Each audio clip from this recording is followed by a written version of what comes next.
We'll be looking at a couple of the assessment criteria in general, differences between B2 and C1, and two criteria in particular that we think younger students especially find quite difficult, even if they have very strong language. These other two areas need a bit more focus, I think. So, and we've got a lot to get through. So let's go. Let's get started. Yes. Let's get started. We are going to start with the writing process because really we are going to be talking about it all the time, talking about strategies and challenges. So starting with planning, students will have to consider the task and its requirements carefully and plan ideas, structure, and language accordingly. This is always tricky, especially with our younger students, I know. But I think getting as much practice in class planning as possible can really help them. I would always tell my students to spend 10% of the exam time planning and reviewing. And I think it can really help them, especially we all know what it's like freaking out halfway through an exam. And if you have a nice step-by-step plan, it can really help. Conventions also have to be taken into account, and this becomes more important as we move up to CFR. So they've got to be adapting their language and their text features to suit the genre, which will all come into the planning stage as well. Critical thinking, which becomes increasingly challenging at higher levels and more necessary. So we need to help students identify, contrast, and evaluate various opinions presented in the input texts, especially at C1, C2. Lastly, as I've mentioned, the criteria. So I think if we make students as aware of the different criteria as possible, it will help them at that reviewing stage and in the planning stage, so they can evaluate both the input texts and their own writing once they've finished. So, Victoria. We have a question for our participants. What are the task requirements? What do we need to look? Well, what do our students need to look at in a task? Any ideas? What should they be bearing in mind when they're presented with their writing tasks? Any ideas in the chat box? Yes, definitely, including all of the info. Word limits, yes, I'll speak a bit about word limit later. The audience, consistency, lovely. Target reader, definitely all of these play into some of the criteria we'll be looking at later. The first one that came up was including all the info and input. And yes, content is one of our 4 criteria. And I don't really think there's any excuse for not getting full marks on content. It's so sad when you see beautifully written essays, they've missed out a content point and they're automatically losing marks. Lovely. Okay, Victoria, moving on. Yeah.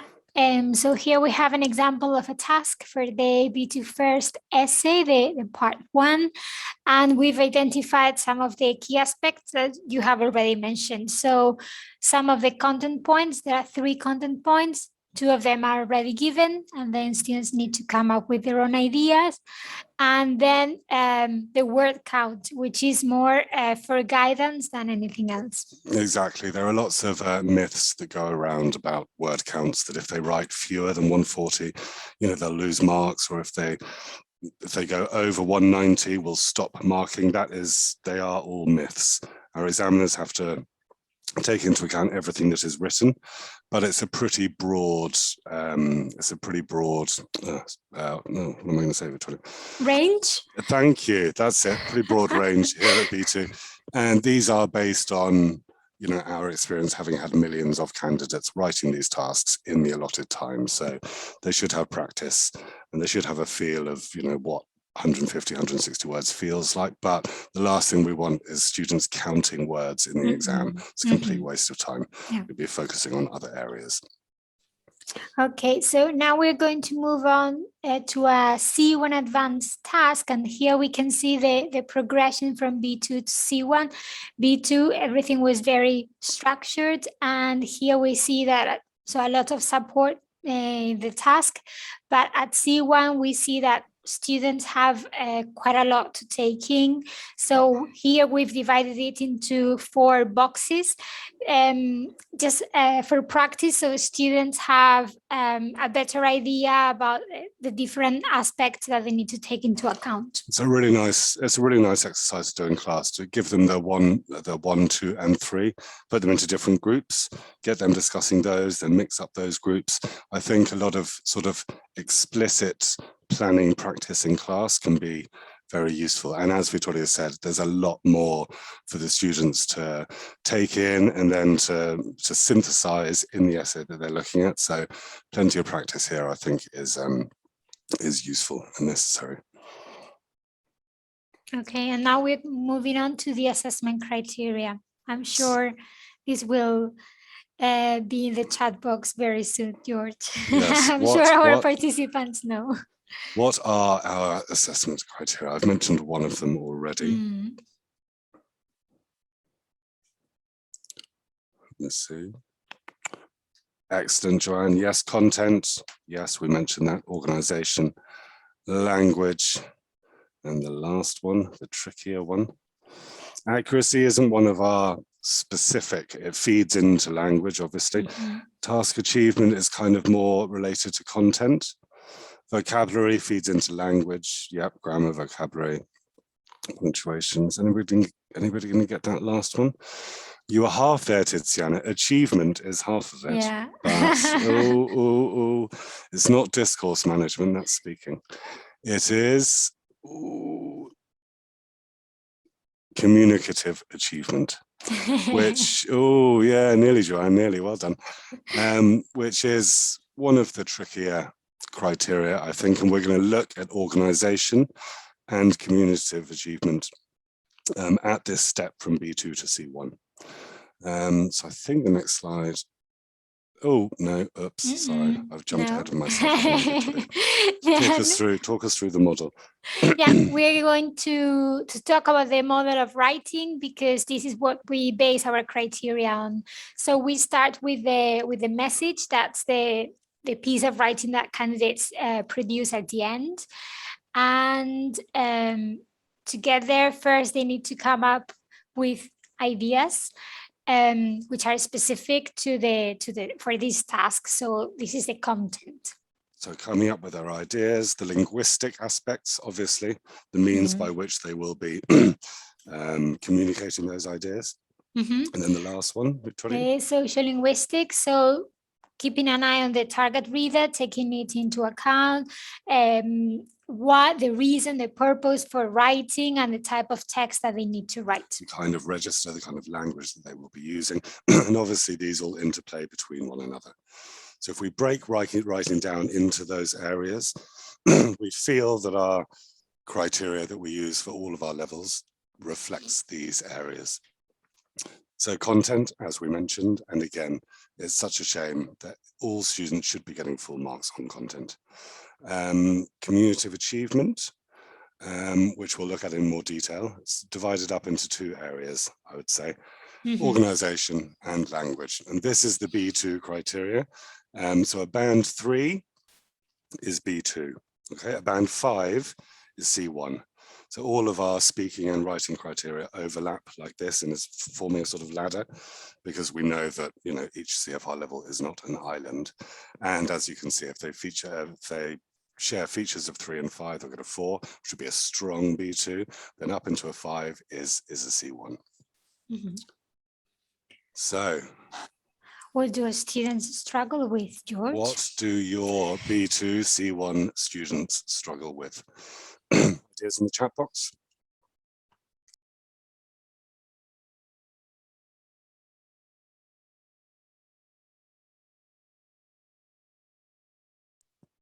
Definitely planning, organization, sticking to the point. Yes, we do have those sometimes I think the stronger students for whom language isn't a problem, and they do get a little bit carried away sometimes, which I think is fine, outside of the exam room. Coming up with ideas, maintaining register, answering the question, managing time, which is why as much practice as possible, I think. Useful sentence structure once we're drilling down into the language.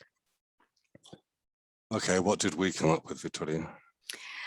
Well, we find that very often students don't have a plan. They prefer to start straight away writing, and this is probably not a good idea. It is better to spend some time planning what they are going to say, how they are going to organize it, because that's going to improve the final product. Yeah, hopefully.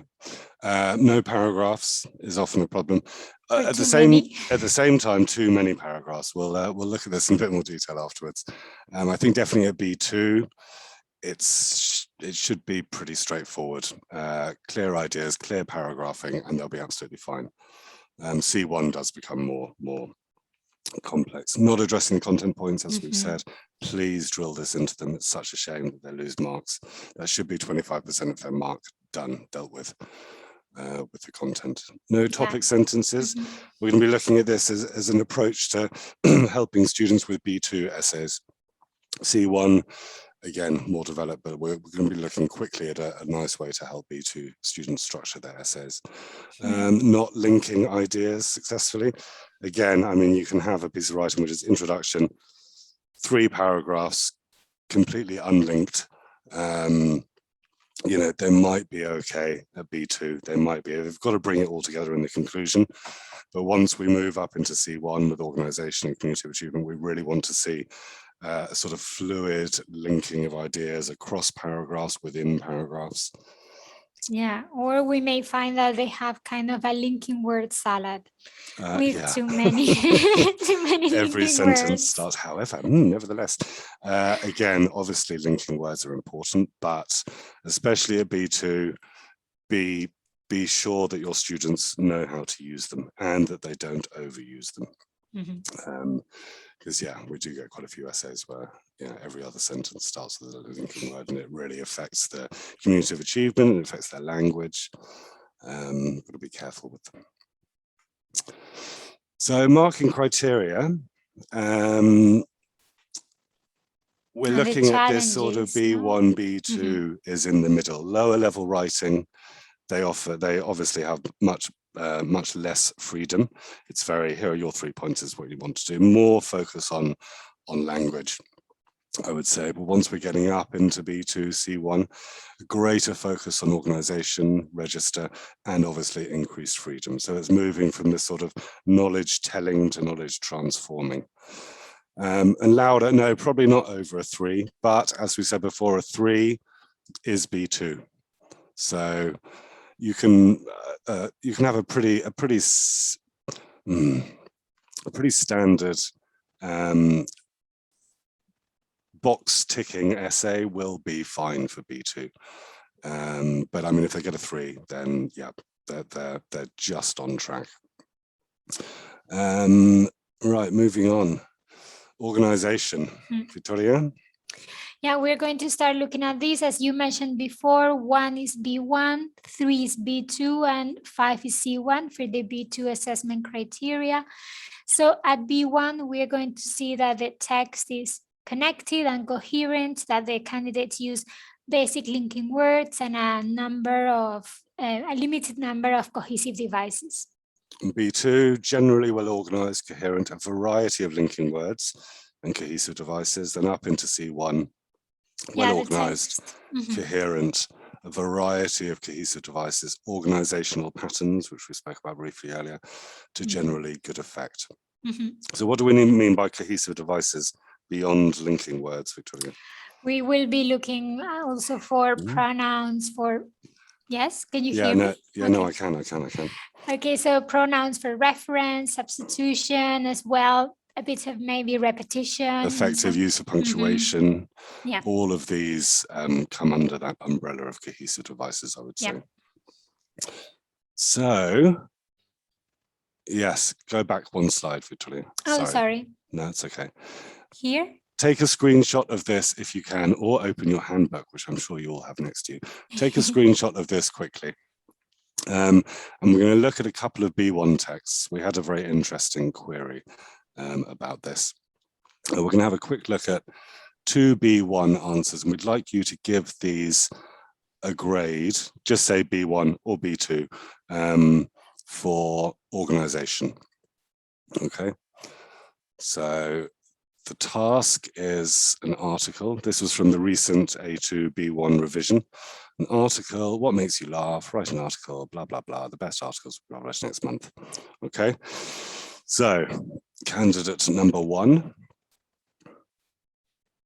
What would you give this? So if we're thinking about B1, would we give them a 1, a 3, or a 5? Is this on target for B1 in terms of organization?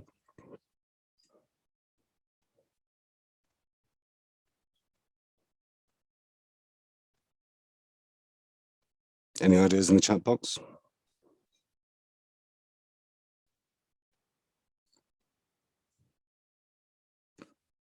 I think they may need some time. Yeah, that might. Okay, Milena's gone for 3. Okay. A2, B1, 3. Okay, so yeah, pretty much bang on B1. This is what we would be expecting at this level. And our examiners said, yes, connected, coherent, paragraphs are used, often limited to 1 sentence, but again, at B1, that's not really much of a problem. Different ideas in each, some basic linking words, and the occasional cohesive device. Lovely. Moving on to candidate 2. Oops, sorry. This is just a representation. Just to highlight, yeah. exactly, where they did well. Moving on to candidate 2. This is slightly longer.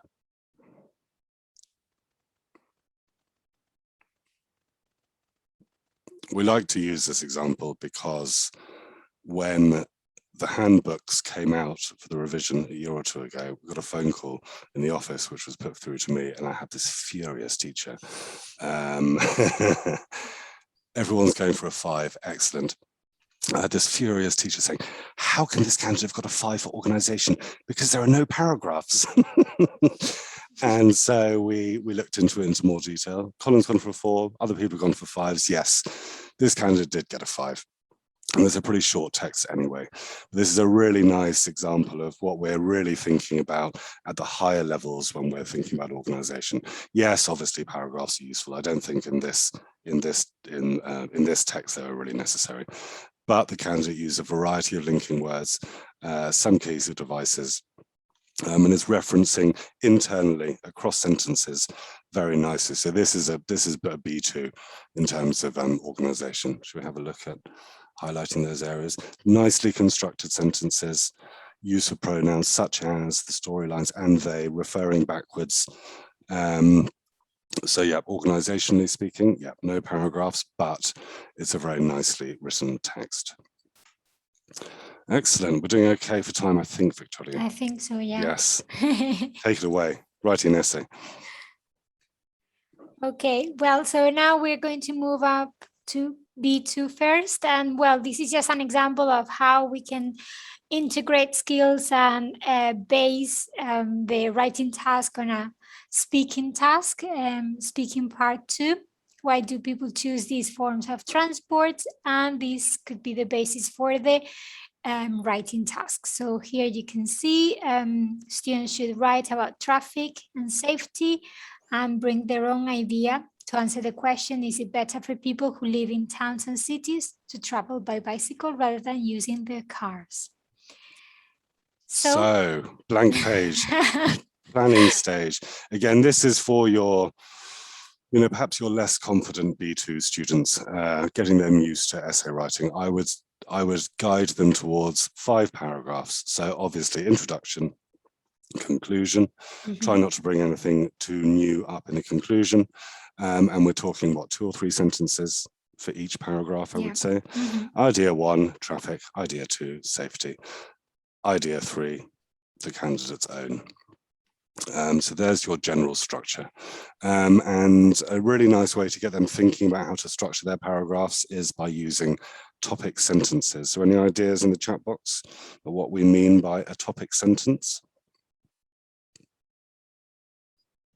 Everyone's typing at once.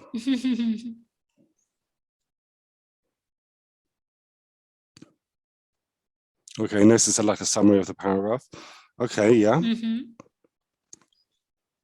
Anything else? A pivot, interesting, yeah. Or like a sort of signposting sentence. Main idea, summarizing idea. main idea. Yes, lovely. Beautiful. Everyone was typing at once. So yeah, the first sentence, determining the topic, and then the other ideas will be related to that topic. And a nice way to help your we're going students to show how they can build their paragraph of their own ideas. With a really fun acronym, but we'll look at that in a second. So here is a paragraph. Which of these is the topic sentence, A, B, or C? But I think that first we're going Oops, to I've ask done it the wrong them way round, haven't I? yeah, they have Okay. to put the sentences in the correct order. Put the sentences in the correct order. Sorry, Victoria. That's okay. Put these sentences in the correct order, please. ACB, BCA, BAC, ACB, ACB. Ooh. Lots of ACB. Alas, no, you all fell into the trap. Well done, Sabrina. Exactly. Yes, finally was the distractor there. It's a really nice way to start your final paragraph. Okay, so finally, it's much cheaper to use a bike. So there is our topic sentence. Next slide, I think. Yeah, it was fairly obvious, I think. And so the general topic of this paragraph is cost. Yes. And practicing this with your students is a really nice way to help them build. And it is the P approach. So each paragraph focused on a point, 3 separate points in the overall essays. We're looking at 3 paragraphs. The main point of each paragraph should be obvious from the topic sentence. And then a sentence with extra supporting information and extra supporting information, or an example, which spells P. Exactly. So you can have some giggles from your teenage students. Present, explain, explain more. And there is the B2 essay in a nutshell, really. They can easily score well with this very prescribed structure. Again, this is for your students who are less confident, I think, with writing. Present the main idea, explain it, and then explain the idea with more detail or give an example. And they will be absolutely fine at B2 following this structure. P, P, P. Giggle, giggle, giggle. Yeah, so here we can see how we have structured the rest of the paragraphs with the ideas given in the same way. Excellent. So moving on, Victoria, well, actually a different way. It won't work for all students, and we do have students who think much more visually or plan in very different ways. Do you ever use mind maps, Victoria? I do. I like them. Yes, yeah. They are very useful. So you could do this in class quite easily up on the board, or maybe, I don't know, you could use it with pieces of paper, do you not think? Give them everything and get them to restructure and reorder everything. It's quite a nice way to help them. And the color coding could help as well. Anything else, Victoria, from you? I think we should move on. We've got 20 minutes. We're doing fine. Taking a step up to C1. There's a lot more information, as we know, so they do need that practice discussing the various opinions, think about how they can put them, how they can link them together. Again, candidates will do okay using quite a basic structure, I think, at C1, if they develop their ideas and their language is at level. But we're going to have a look at a couple of examples for this essay in particular. These are taken from the handbook. They're a nice way of showing that development or that step up in terms of organization. We probably haven't got time for everybody to read this. And the paragraphing is going to be a little bit nuts, hasn't it, Victoria? Has it? Oh, maybe, yes. Anyway, for that. Sorry, this is available in the teacher's handbook. The first paragraph finishes at debate. Exactly. And then the second one is on the other hand. Yeah. And then all in all, I think. But anyway, this candidate did do well on organization. I think they got a 3, didn't they, Victoria? Yeah. So content was a 5, organization and community achievement, both 3s. Well organized and coherent, using a variety of cohesive devices.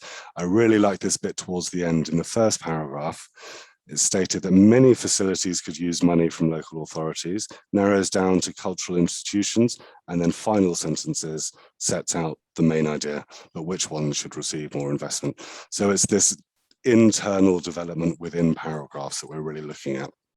Looking for, there you go, the paragraphing's right there, that we're really looking for at C1. You can see that one I just mentioned highlighted in green, and you can see a very nice variety of linking words here used correctly. Although I don't think I've ever used moreover ever in my life. Oh, there you go. You have an example, George. I know, it's lovely. I think one thing that could have been slightly better in the organization, it did say there was a mixture of longer and shorter sentences, which I think is important to drill home, definitely for Spanish students. I imagine things are similar in Italy. I know a lot of academic Spanish, for example, they just don't seem to know what full stops are. And it's just comma, comma, comma. You just get these enormous paragraphs, which I remember getting from C1 students in Spain, and Joanne has, so huge run-on sentences. Again, a very nicely constructed multi-clause sentence is fine, but we want a nice mixture of longer and shorter sentences. This did do well, but I think that moreover and the for example sentence could perhaps have been combined. But organization-wise, this is a pretty strong attempt. Do we have another one, Victoria, or are we moving on to communicative achievement? To communicative achievement. Right, this is trickier. A lot of the time it's just, it's register, but it becomes more than that as we move up. So yes, the conventions of the task is one half. It's using the conventions, using the register. Does it read like an essay? Is it laid out like an essay? But also the communication of ideas. So B1, communicating straightforward ideas. B2, again, holding the target reader's attention comes in at B2, but it's still communicating fairly straightforward ideas. And the step up at C1 is effectively holding the target reader's attention and communicating straightforward and more complex ideas as appropriate. This is one thing we see quite a lot with stronger students. We can look at an example now, I think. This is from... What do we mean by complex ideas? Well, there's one example. We can't go into this in too much depth in 15 minutes. But these were both answers, B2 answers to an essay. And you can see language-wise, candidate A, it's almost perfect. There's a little awkwardness in there, but they're very nice, nicely written, nicely constructed sentences. I love candidate B's sentence. Obviously, that cleaning manufacturing water helps to avoid extinction of ocean residents. So language-wise, candidate A is doing very well. I'd say this is probably a 4 or a 5, probably a 4. If we're using B2 criteria, it's a strong B2, maybe a 5.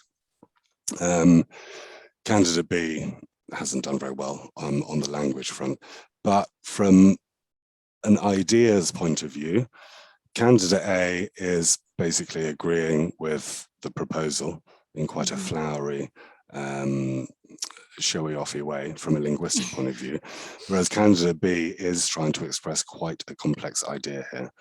I think overall, candidate A ended up getting a 3 for communicative achievement, and candidate B got a 4, I think, for communicative achievement. Obviously, the language was much lower, but I think making students aware of the criteria as well, especially those students who are never going to be able to spell. What, Victoria? Give me an example of a difficult word to spell. Oh, kitchen. Oh, nice. Yeah, exactly.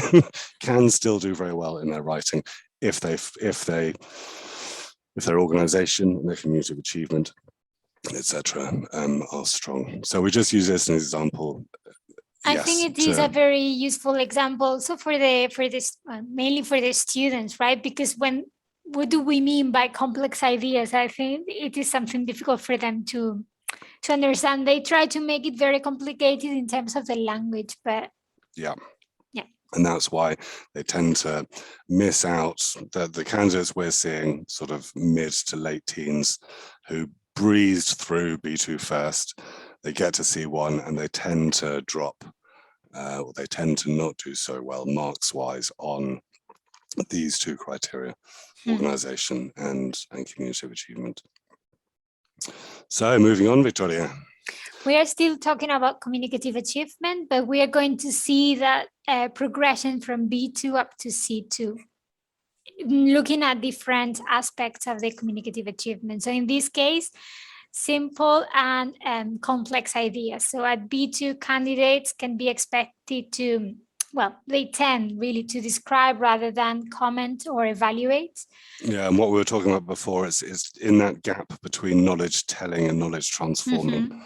And yes, at B2, they can sort of present the information, describe, not really evaluate it very much, and they'll be okay in that essay task. C1, we're really expecting candidates to compare and contrast the two aspects throughout their essays, which provides an increased scope for them to communicate more complex ideas, because the structure of the essay makes it necessary to link the advantages and disadvantages throughout, which I think is a more natural and probably a more genuine academic approach to writing an essay, rather than for against conclusion. And then up at C2, Victoria? Yeah, the ideas are more fully developed within each paragraph, so this allows for the expression of more complex ideas. Oh, we've got a very complex question in the chat. Have you seen this, Victoria? I'm scared now. I don't like rules of thumb. We could favor risk-taking over accuracy for communicative achievement. I mean, yeah. Oh, sorry, Joanne, so I'll repost it. It's just been sent to us. As a rule of thumb, we could favor risk-taking over accuracy for communicative achievement, unless the ideas were completely obscure. Yes, I would say so. Louder. There are ways that candidates whose accuracy isn't quite there can still do well at C1. I would really encourage you to look at some of the sample answers available in the handbooks, because you can see that, you know, despite wobbly accuracy, even up at C1, candidates are still scoring well on the other criteria and passing. So, I mean, all of these are interlinked as well. You know, if the language is all over the place, it's going to affect the communicative achievement. Yeah. So there is interplay between all of the criteria. More on communicative achievement, Victoria? Yeah. Looking at the perspective, so we see that at B2, the perspective is quite subjective. Students are going to express their personal opinion, I think, in a very obvious way. Which is fine. It is fine. It is fine. But at C1, we are going to see that students are able to state their position on a topic at the beginning. So this allows them to introduce arguments for and against their position, and then include more complex ideas. And then at C1, taking a much more objective approach to the topic, rather than relying at all on subjective or personal opinion. And views expressing be evaluated based on the evidence presented, rather than on their opinion. I would expect at C1, students to be able to start universalizing opinions using the passive, etc., and not writing anything subjective, really. I'd say, again, to start that at C1, C2 definitely. Yeah, being able to move away from that more personal and subjective approach to writing. Flexibility. And then the last aspect, flexibility. At B2, students are going to take a much more straightforward approach, which is fine for them. At C1, we can see a bit more of a variety in the way the essays are constructed. So candidates can compare and contrast the two aspects throughout the text. And we have an example here. Do we? Oh, that sentence, sorry. Yes, that sentence. And then at C2, candidates taking different approaches to the task, widening the scope of the debate, perhaps bringing other views of the topic under discussion. Again, much greater freedom, as we were talking about earlier, that difference between the lower and higher level approach to marking writing. What are we moving on to now, Victoria? Reflection and reviewing, George. Excellent. Excellent. So what is this? Yeah, these are the success criteria. And what we mean by success criteria is we are adapting the assessment criteria, which at higher levels, maybe they are easier to understand, but for lower levels, students may find it difficult to really understand what we mean by assessment criteria and the description, because they are for examiners and for teachers, mainly for examiners. So here what we've done is ask a very direct and simple questions based on the assessment criteria. We've divided it into the different criteria, and students have to say yes or no, and then add a comment or even an example. So it's a nice way. It requires some preparation. You may need to structure it and include the different criteria at different times, so students can really be ready to use them and reflect on their writing. Yeah, we can send this on afterwards, but it's really nice to get them engaging with these. And I don't know whether you have the opportunity to do any peer assessment in class. It takes a while to set up and to make sure students are comfortable with it, but it's really using checklists like this for their own writing and for peer assessment, or using it with sample texts. It's a really nice way to get them engaging with the language, and again, as Victoria said, with the criteria. And maybe just focus on one focus on communicative achievement for a week or two, or for one piece of homework, and then move on to organization and get them assessing pieces of writing, and then hopefully that will go on to help them with their own self-assessment. Joanne, about C2 students moving away from the subjective. Yeah, I would say, I mean, you know, not in a letter, for example, but in essay writing, in native, academic essay writing. Maybe yes.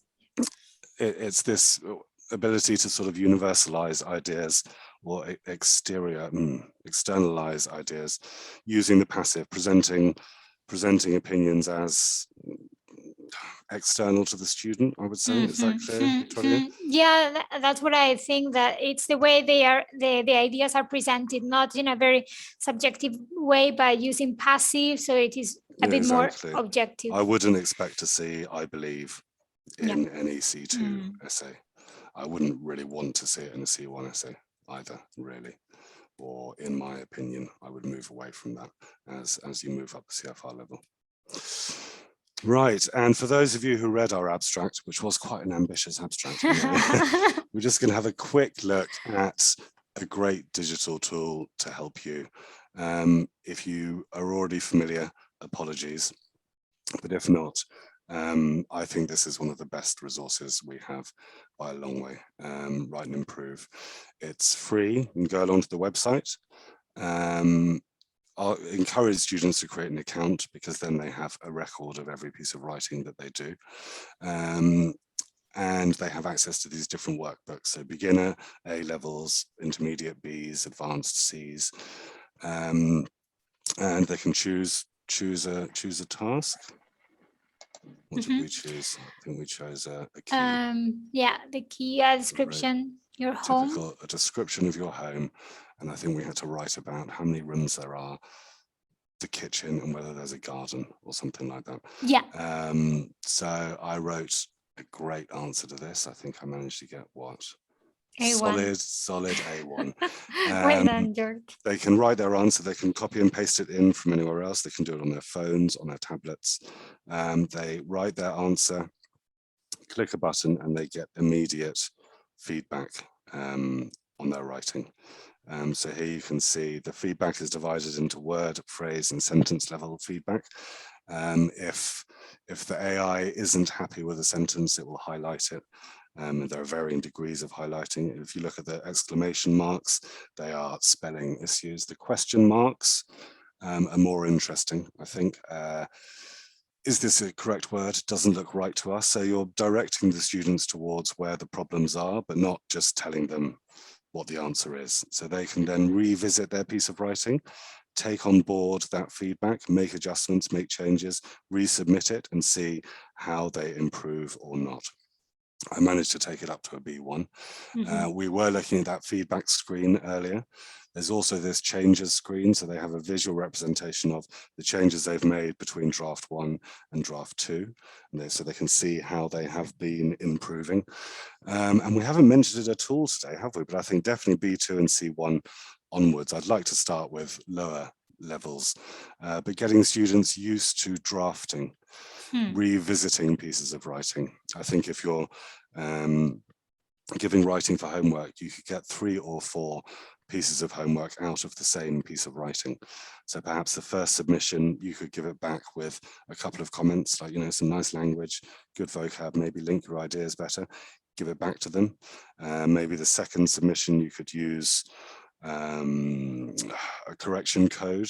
Yeah. So again, guiding them towards where the problems are, not telling them exactly what the problems are, and get them to resubmit the same piece of writing 3 or 4 times. I think all too often our students write something and hand it in and they forget about it, or, you know, they're only interested in what their mark is. Yeah. And they don't really engage with the feedback perhaps as much as they should.